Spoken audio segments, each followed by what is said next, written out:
No Texas Republican voted to impeach President Trump, but some did have stern words saying the president was responsible for the violence we saw last week. Democrats say it didn't matter if the president only had 7 days left in office. They say his actions incited violence. It's over! A week ago, rioters stormed the U.S. Capitol, supporters of President Trump attacking police officers and damaging property. We had one of the worst attacks on our democracy in the history of our country. What happened on the grounds of the Capitol absolutely never must happen again. House Democrats say it's the deadly events of January 6th and comments from President Trump that led them to file an article of impeachment, charging Mr. Trump with the incitement of insurrection. We had a Capitol police officer who was brutally beaten and killed. We had another who's likely going to lose an eye. We have others who may have brain damage from being hit in the head with metal pipes.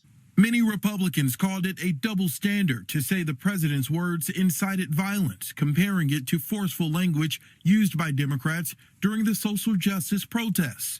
Others called the move to impeach rushed. Families are tragically losing loved ones to the coronavirus. Instead of creating or even saving American jobs or negotiating additional COVID relief, we're debating an impeachment that's been preceded by no inquiry, no meaningful debate, and no due process. North Texas Democrats like Arlington Representative Mark Vesey says this is not about playing politics. I don't care about no base. I care about this democracy and this country. And what happened the other day should never happen again. And we need to stand up and say and do the right thing. A handful of Republicans joined Democrats in voting to impeach Mr. Trump for a second time, with a week left in his term. No North Texas Republican voted yes. Republican representatives Michael Burgess, Van Taylor, Beth Van Dyne, and Pat Fallon all voted no.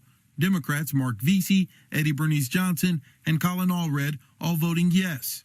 There has to be accountability for that. The president lied about what happened in the election. He lied to his supporters, saying that it was stolen. He called on them to come to Washington, D.C. and to attack the Capitol. That is unacceptable in a democracy. It is inciting an insurrection. Fort Worth Republican Congresswoman Kay Granger did not vote at all in today's impeachment vote. She recently tested positive for COVID-19, but dozens of members have been voting by proxy, meaning not voting in person, but still voting. We reached out to her office, and we got no word on why the representative did not vote.